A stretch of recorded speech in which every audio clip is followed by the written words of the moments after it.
Saudara sekalian, dimanapun Anda berada, saya rindu menyapa Bapak Ibu sekalian melalui tulisan dari Bapak Pendeta Yakub Susabda yang ditulis oleh beliau tanggal 18 April 2020. Saya percaya tulisan ini akan menjadi berkat bagi kita semua.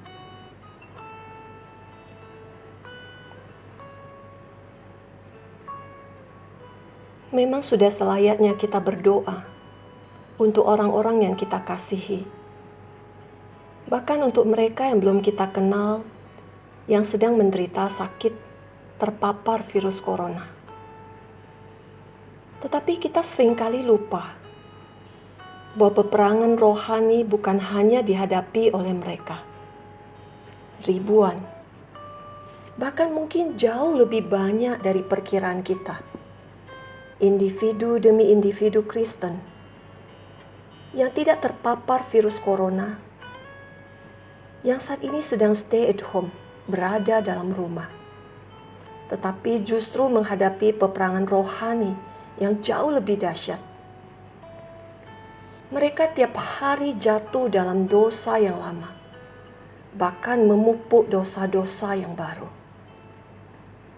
Sehingga istilah berada dalam rumah justru menjadi kesempatan menghidupkan dosa demi dosa.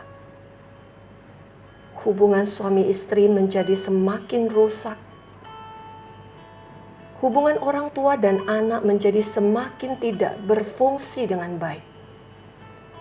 Bahkan pengisian waktu menjadi semakin tidak efektif dan semakin tidak produktif.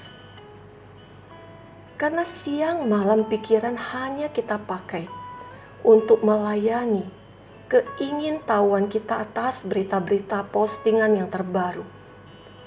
Atau bahkan kebiasaan-kebiasaan yang lama kita hidupkan kembali. Seperti kecanduan bermain games, pornografi, dan sebagainya.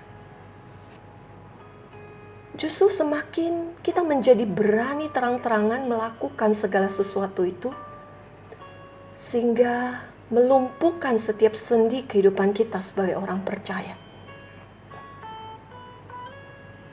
Apa sesungguhnya yang perlu kita ketahui dan yang perlu kita pikirkan sebagai bentuk sikap kita sebagai orang percaya dalam menanggapi hal seperti ini?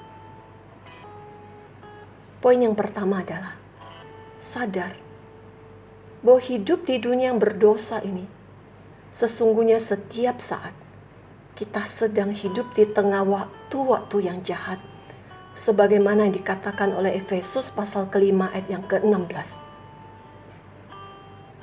Oleh sebab itu, satu-satunya tanda dan pengharapan orang Kristen adalah mengenal kehendak Tuhan dan secara sengaja Bapak Ibu sekalian, hidup di dalam kebenaran tersebut. Efesus pasal 5 ayat 15 sampai 17. Sadarlah kita bahwa dengan natur dosa dalam darah daging kita tidak mungkin berhasil kecuali kita sadar diri kita dan meminta pengertian dan pertolongan Tuhan. Persis seperti yang dilakukan oleh Bapa dengan anaknya yang dirasuk oleh setan di dalam kitab Injil Markus, yang berkata pada Tuhan Yesus, "Aku percaya Tuhan." Tetapi ia kemudian sadar keadaan kondisi imannya begitu lemah, sehingga dia perlu menambahkan sebuah kalimat lanjutannya, "Aku percaya Tuhan, tolonglah aku yang tidak percaya." Markus pasal 9 ayat 24. Poin yang kedua Bapak Ibu sekalian, sadar bahwa keinginan mengisi hidup dengan hal-hal yang baik sesungguhnya adalah sebuah tantangan yang tidak mudah. Karena kita sedang menghadapi dosa yang sudah berakar dalam watak, kepribadian, dan kebiasaan, ditambah dengan interaksi kita dengan pribadi yang lain dengan segala aspek mereka yang juga begitu kompleks, yang bahkan sudah menghasilkan sebuah sistem yang sulit sekali untuk diubah. Kita heran, dengan orang lain kita bisa ramah, tetapi dengan orang-orang yang ada dalam rumah sendiri, kita justru berani menjadi apa adanya. Kita bersikap, kita berkata-kata dan bertingkah laku tanpa sebuah saringan dan tanpa takut untuk mengumbar natur dosa kita. Kita harus sangat waspada Bapak Ibu sekalian. Karena iblis menunggu kita jatuh dalam dosa setiap saat, kapan saja dan dalam keadaan apa saja, sebagaimana dikatakan dalam 1 Petrus pasal ke-5 ayat yang ke-8. Oleh sebab itu Paulus mengingatkan ke setiap orang percaya untuk mengenakan perlengkapan senjata Allah, senjata yang sudah disediakan oleh Allah bagi kita, orang-orang percaya.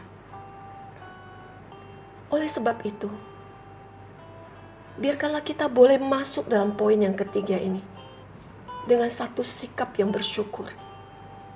Oleh karena kenapa? Oleh karena kita menyadari Tuhan masih memberi kesempatan bagi kita untuk mengenali kelemahan-kelemahan dan dosa-dosa kita di tengah pandemi COVID-19 ini. Mungkin kita tidak sakit dan terpapar virus corona, tetapi kita tidak pernah terbebas dari bahaya yang jauh lebih mengerikan yang kita tidak sadari, yaitu dosa-dosa yang justru bisa menceraikan kita dari Allah kita. Yesaya 59 ayat yang kedua. Karena itu waspadalah Bapak Ibu sekalian.